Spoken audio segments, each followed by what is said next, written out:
बात बहुत पुरानी है। जब रामगढ़ नाम के एक गांव में दो आदमी रहा करते थे। गरीबी और पैसों की तंगी ने उनका जीवन मुसीबत से भर दिया था। उनकी गरीबी की हालत यह थी कि एक जोड़ी कपड़े वह महीनों तक पहनते थे। किसी वक्त उन्हें खाना मिल जाता तो किसी वक्त नहीं मिल पाता था। सारा दिन वह उसी शहर की गलियों और बाजारों में घूमा करते थे।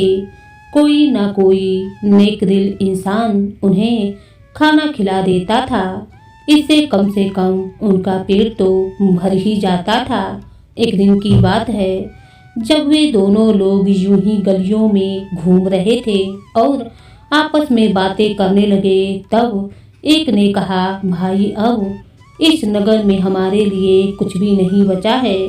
यहाँ पर हमारी किस्मत के दरवाजे बंद हो चुके हैं। मुझे तो लगता है कि हम दोनों को यहाँ से किसी दूसरे राज्य में चले जाना चाहिए। मुझे पता लगा है कि यहाँ से दक्षिण दिशा में 50 कोस दूर जाने पर मोती नगर नाम का एक राज्य है, जहाँ पर राजा चक्रधर का साम्राज्य है। मैंने सुना है कि वह बहुत ही नेक दिल राजा है।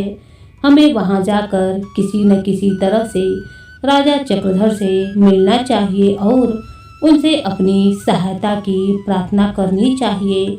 मुझे पूरा विश्वास है कि वह हमारी सहायता अवश्य करेगा। इस तरह से शायद हमारे दिन फिर जाएंगे। उसके साथी ने कहा, तुम्हारी सलाह तो अच्छी है। हमें मोती नगर राज्य के लिए सुबह सवेरे ही चल देना चाहिए। और फिर अगली सुबह वे दोनों लोग अपने सफर पर निकल पड़े।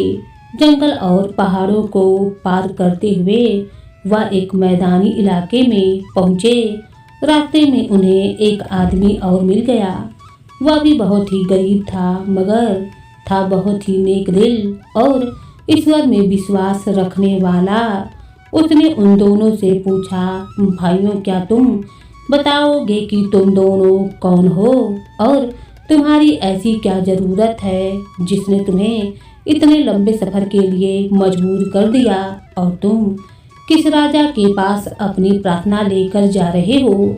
उन दोनों आदमियों में से एक ने कहा, भाई, मेरा नाम सरजू है और यह मेरा दोस्त है, इसका नाम केशव है। बस तुम यह समझ लो कि हमारी किस्मत का सितारा डूब चुका है। हमने अपने गांव में किस्मत को खूब आजमाया, लेकिन हमने वहां पर सिर्फ अपना समय ही खराब किया। शायद वह गांव अब हमें कुछ नहीं दे सकता है, इसीलिए हम दोनों मोती नगर राज्य की तरफ जा रहे हैं। हम दोनों राजा चक्रधर के पास जा रहे हैं। सुना है उनके महल के दरवाजे गरीब और लाचार लोगों के लिए हमेशा खुले रहते हैं और वह कभी किसी को खाली हाथ वापस नहीं भेजता है। यह बताने के बाद वह दोनों आदमी उस नेक दिल इंसान से पूछने लगे, भाई, तुम कौन हो और तुम किस मकसद से सफर पर निकले हो? उस आदमी ने जवाब दिया, भाई, मेरा नाम मणिकांत है। किसी जमाने में मैं बहुत ही अमीर आदमी था, लेकिन अब मेरे गांव में मेरी कोई संपत्ति नहीं है। मेरे अच्छे दिन अब खत्म हो चुके हैं और मैं भी अपने अच्छे दिनों की तलाश में निकला हूँ, लेकिन मुझे सम्राट चक्रधर से कोई उम्मीद नहीं है। मुझे तो बस उससे उम्मीद है जिसके दरवाजे से सम्राट चक्रधर जैसे अनगिनत राजा अपने खजाने भरते हैं। मुझे तो केवल अपने परमात्मा से उम्मीद है। इसके बाद वह सफर पर चल पड़े। जब वह तीनों मोती नगर राज्य में पहुंचे तो वहां पर पहुंचकर उन्हें एक खंडहर नजर आया। यह खंडहर बहुत ही बड़ा था। शायद किसी जमाने में यह कोई बड़ी हवेली रही होगी, लेकिन इस समय यह खंडहर बन चुका था। उन तीनों ने वह रात इसी खंडहर में बिताने का फैसला किया। तीनों एक साथ खंडहर में बैठ गए और आपस में बातें करने लगे। वे अपनी पिछली जिंदगी के बारे में और अपने अनुभवों के बारे में एक दूसरे से बातें कर रहे थे। किस्मत का करना ऐसा हुआ कि सम्राट चक्रधर अपने 2 मंत्रियों के साथ भेष बदलकर उस रात अपने नगर की गलियों में घूम रहा था कि चलता चलता वह उस खंडहर के पास पहुंच गया। खंडहर के अंदर से जब उसे लोगों के बोलने की आवाज सुनाई दी तो सम्राट चक्रधर खंडहर के अंदर दाखिल हो गया। वह अक्सर अपने नगर में इसी तरह से भेष बदलकर घूमता था ताकि वह अपनी प्रजा की सुख शांति के बारे में जान सके। जब सम्राट चक्रधर खंडहर के अंदर गया तो उसने देखा कि 3 आदमी वहां पर बैठे हुए बातें कर रहे थे। सम्राट ने पूछा कि तुम लोग कौन हो और यहाँ पर क्या कर रहे हो? सरजू और केशव ने कहा, हम लोग किस्मत के मारे और गरीबी से परेशान आदमी हैं। हमारे हालात ऐसे हैं कि खाना भी बड़ी मुश्किल से मिलता है। बस दर दर की ठोकरें खाते हुए हम यहाँ तक आ पहुँचे हैं। सम्राट ने पूछा, तुम लोगों की ऐसी क्या इच्छा है जो तुम्हें यहाँ तक खींच लाई है? उन दोनों ने जवाब दिया, भाई तुम हमारी इच्छा क्यों पूछ रहे हो? जब तुम उसे पूरी कर ही नहीं सकते तो फिर तुम्हें बताने का क्या फायदा? सम्राट ने कहा, अरे भाई तुम एक बार बताओ तो सही, हो सकता है कि मैं तुम्हारी कुछ सहायता कर दूं। सरजू कहने लगा, भाई एक समय ऐसा था, मैं बहुत ही बड़ा व्यापारी था। कई नौकर चाकर और मुनीब मेरे पास काम किया करते थे, मगर मेरे दोस्त और मेरे रिश्तेदारों की धोखेबाजी की वजह से मेरी सारी दौलत जाती रही। अब तो हालात ऐसे हैं कि मुझे मारा मारा फिरना पड़ता है।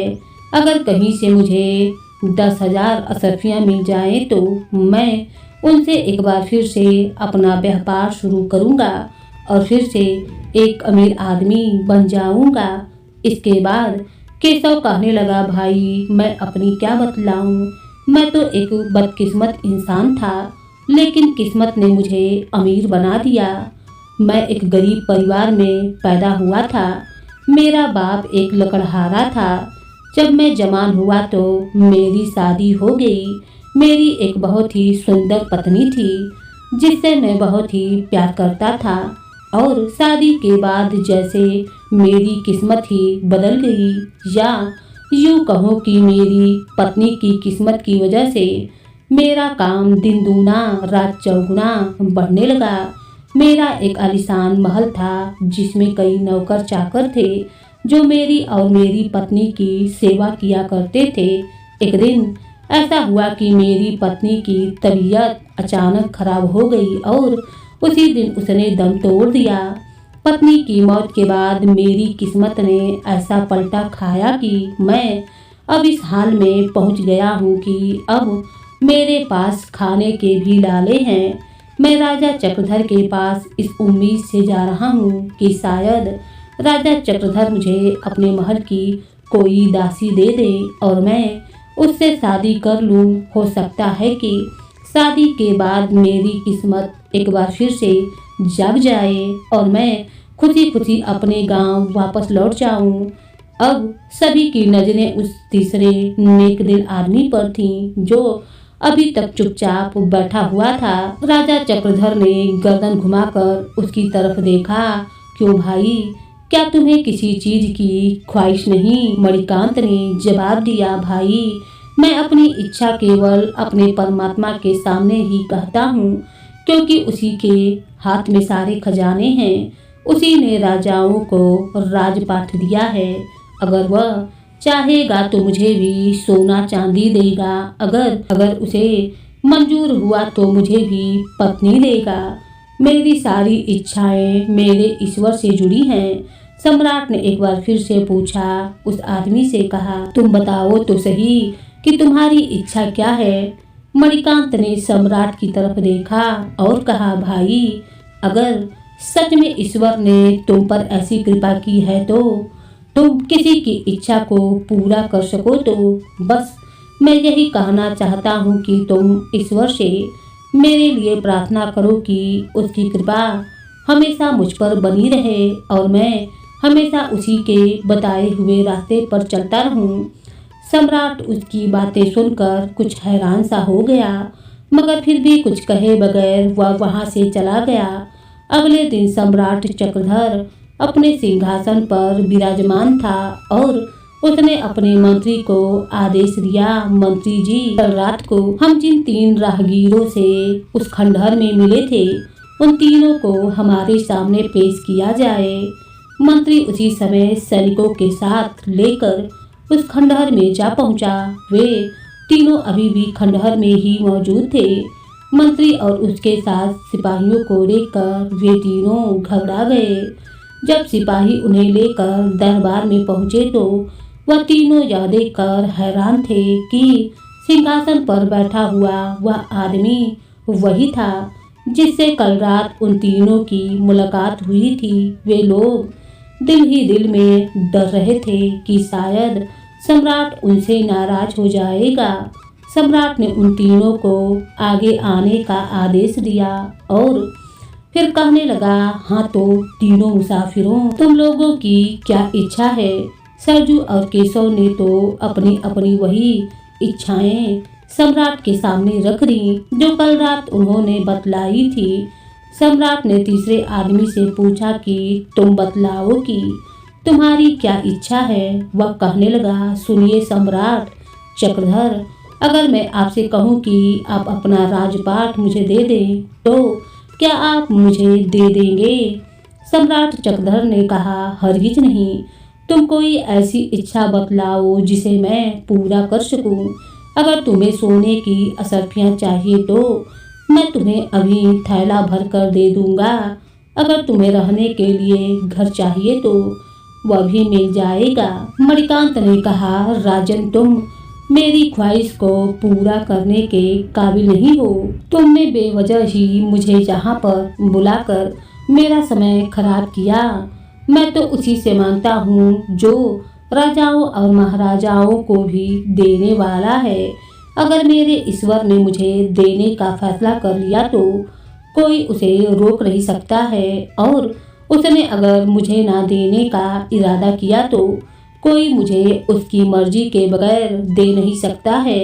सम्राट चाहता था कि वह आदमी मुझसे किसी न किसी चीज की ख्वाहिश करे, मगर सम्राट के लाख कहने के बावजूद भी मणिकांत ने उसके आगे हाथ नहीं फैलाया। आखिर थक हार कर सम्राट ने आदेश दिया कि जिस आदमी ने अपने लिए पत्नी की इच्छा जाहिर की है उसे महल में मौजूद एक दासी दे दी जाए ताकि वह उससे शादी कर सके, और जिसने असरफियों की इच्छा रखी है उसे असरफियों से भरे हुए 2 थैले दे दिए जाए। सम्राट के आदेश का तुरंत पालन किया गया। इसके बाद सम्राट ने कहा कि अब तुम लोग अपने अपने गांव वापस लौट जाओ। सम्राट के आदेश पर वे तीनों अपने वापसी के सफर पर निकल पड़े। अभी वे लोग चलते चलते कुछ ही दूर गए थे। वे आपस में बातें करने लगे। सरजू और केशव दोनों बहुत ही खुश थे कि उनकी इच्छाएं पूरी हो गई हैं। अब वह अपना जीवन आराम से गुजार सकेंगे। परंतु वे दोनों अपने साथ आए हुए उस तीसरे आदमी को बेवकूफ समझ रहे थे और उसका मजाक उड़ा रहे थे।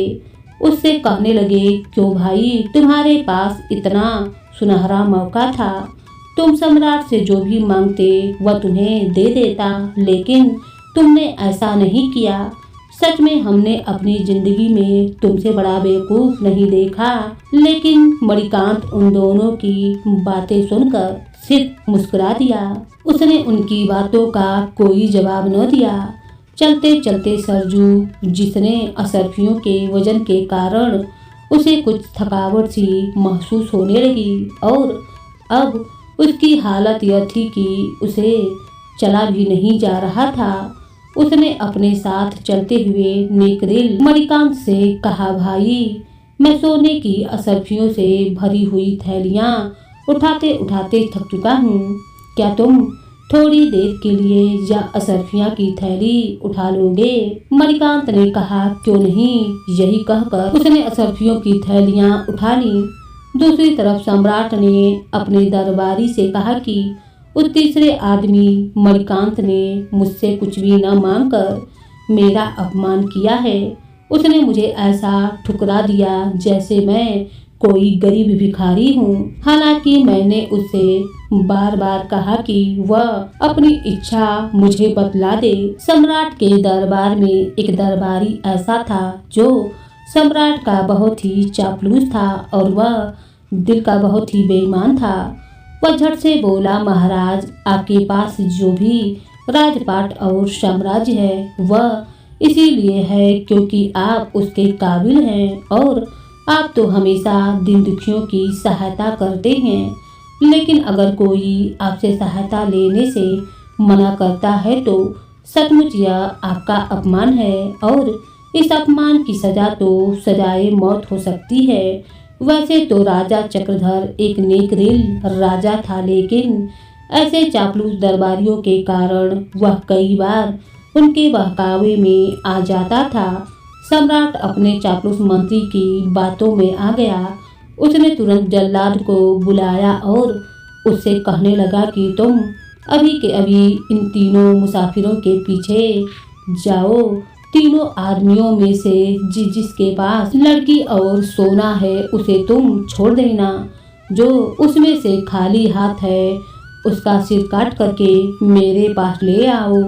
जल्लाद उसी समय रवाना हो गया। जब वह उन तीनों के पास पहुंचा तो उसने देखा कि 3 आदमी जा रहे थे, जिनमें से एक के साथ लड़की थी, दूसरे ने सोने की थैलियां उठा रखी थीं और तीसरा खाली हाथ था। असल बात यह थी कि इस समय सोने की असरफियों की थैली नेक दिल मणिकांत ने उठा रखी थी और जो सचमुच में असरफियां जिसकी थी उसके पास न थी।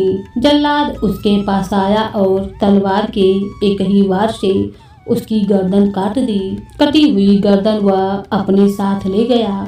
केशव ने जब अपने साथी की यह हालत देखी तो थर-थर कांपने लगा।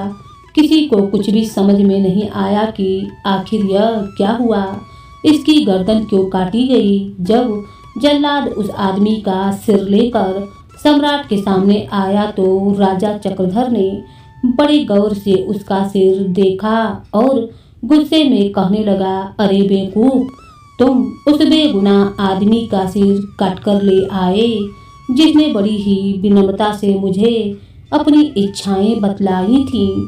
दूर हो जाओ तुम मेरी नजरों से, इससे पहले कि मैं तुम्हारा भी सिर कटवा दूं।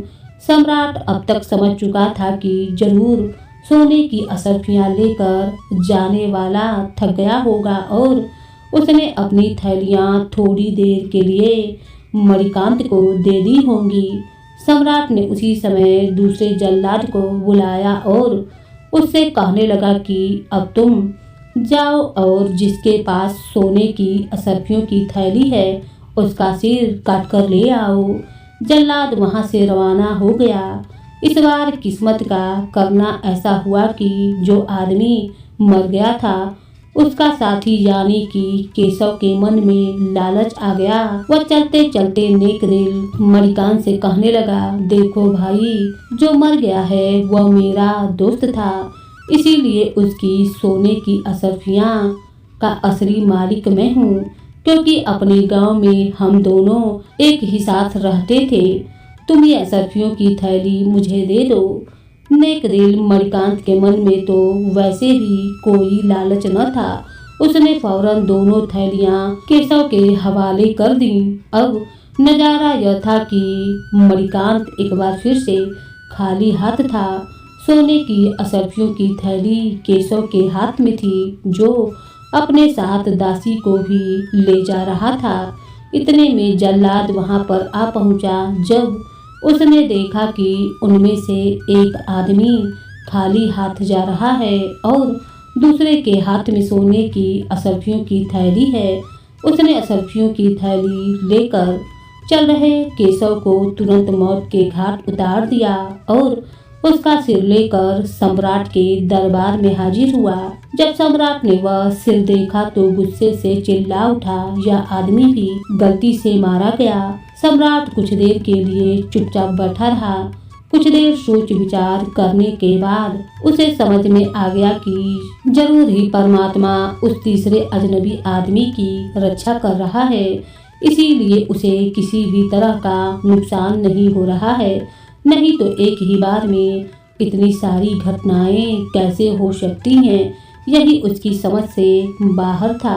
अब सम्राट ने अपने एक भरोसेमंद मंत्री को भेजा और उससे कहा कि उस नेक दिल आदमी को पूरे सम्मान के साथ लड़की और सोने की थैलियों सहित दरबार में लेकर आ जाओ। मंत्री तुरंत नेक दिल मणिकांत को दरबार में ले आया। उसे देखते ही सम्राट अपने सिंहासन से उठा और नेक दिल मणिकांत से पूछने लगा, बताओ तुम्हारे उन दोनों साथियों का क्या हुआ? नेक दिल मणिकांत ने जवाब दिया, महाराज की जय हो।